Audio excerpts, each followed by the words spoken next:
Thank you very much. And now we are moving ahead with our next presentator. And for that, I would like to request Dr. Vasudeo Zambre, Chief Innovation Officer of Sonkul Agro Industries Pvt. Limited, to please kindly come on a dais and address the gathering. Thank you very much.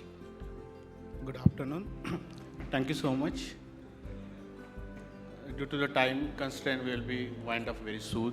So today's characterizations and in vivo validations of efficient rhizospheric strains for the leguminous crop. Actually, it is a group of bioorganic solutions established in 2007. It is 100% owned by the women's entrepreneur. And our main objective is to supply the agricultural inputs which are residue-free, chemical-free, and with the inputs of microbial biofertilizer, biopesticides. We are having a basket of all products including manures, biofertilizers, biopesticides, then oils, biocontrol agents, then we have the hormones, pheromones we have.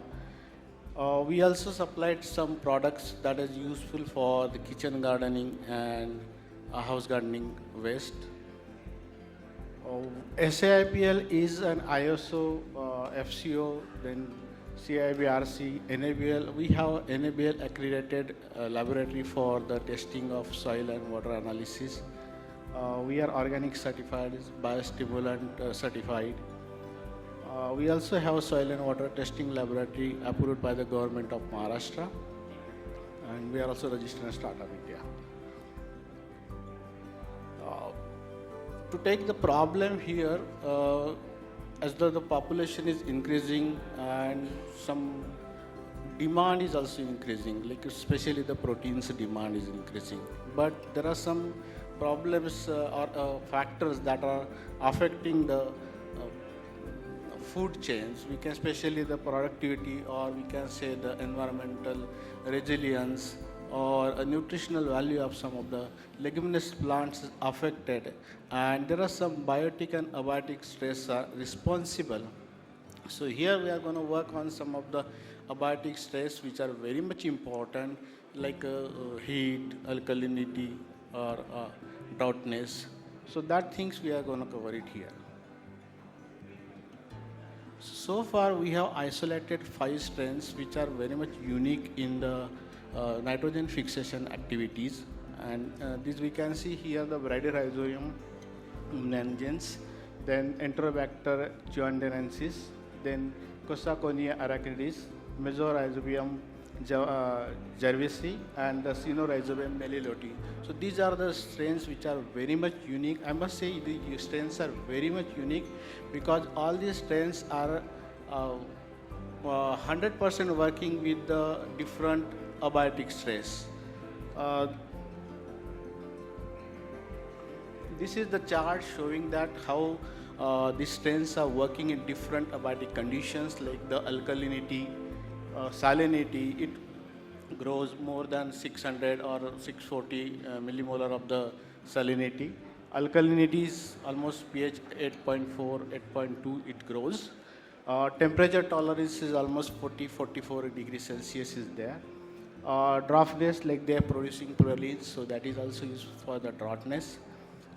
It also produces some enzymes like cellulase pectinases, which are responsible for the infections at the root levels, and it helps for the nodulations. It also produces some enzymes like ACC deaminases, which are very much important for reducing the ethylene gas, and also the nitrogenase for the fixation of the nitrogen. It also having additional properties of the siderophore productions, and then indole acetic acid production, as well as the exopolysaccharides. So these factors making these all 5 microbes are very much unique for the fixation of nitrogen in the soil. We have done some preliminary assays, we can field assays, and where we can see here the green dots indicating that the efficacy of these microbes at different crops like green gram, rajma, and black gram. We have tested it here. The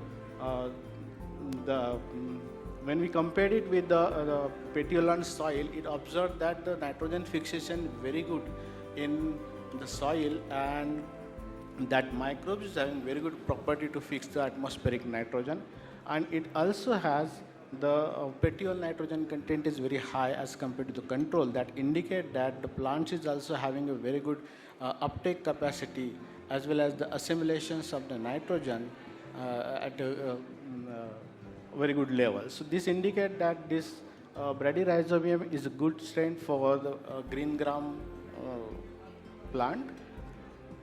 Then we have done this enterobacter with different crops. It also is showing that the nitrogen fixation ability is very good. Some of the plants can assimilate and utilize the fixed nitrogen that can be useful for the very good plant head. So likewise, we have done the different studies like the Cosaconia, Mesorhizobium, then Sinorhizobium. So all these studies indicate that the strains what we have selected here, that is a very good nitrogen fixing with stress tolerance abilities. So these are all the company offerings. We are offering these products at different counts with 1 into 10 raised to 8 CFU per gram, and having different treatments at the seed treatment and soil treatment levels. These plants is having different crop specificities that we discussed in the earlier slides. The benefits of all these products is that it is very good fixing, like a 40 to 50 kg per hectare of nitrogen is fixed from the atmosphere, which is a very good sign where we can reduce down the chemical based or urea based products. Also, the crop yield will be increased by 15 to 20%. It reduces the expenditure of chemical fertilizer, we can say almost 20%. That is, for the prima facie, is a good sign of use of these microbes. Seed germination, plant vigor, plant stands, and crop yields are enriched, and also the overall the soil fertility will be increased. So breakthrough innovations through this findings is that we got a crop specific stress tolerance native strains which are very much adaptable to the stress conditions. It produces the enzymes secretions which are very much important for the plant as well as soil health, and it also produces some siderophores, so the soil health and the plant health will be maintained. Thank you so much. Thank you very much. And with that note, now I request MS Rao sir to please kindly come on a dais and felicitate Dr. Vasudev. I request everyone to please kindly give a big round of applause. Thank you very much.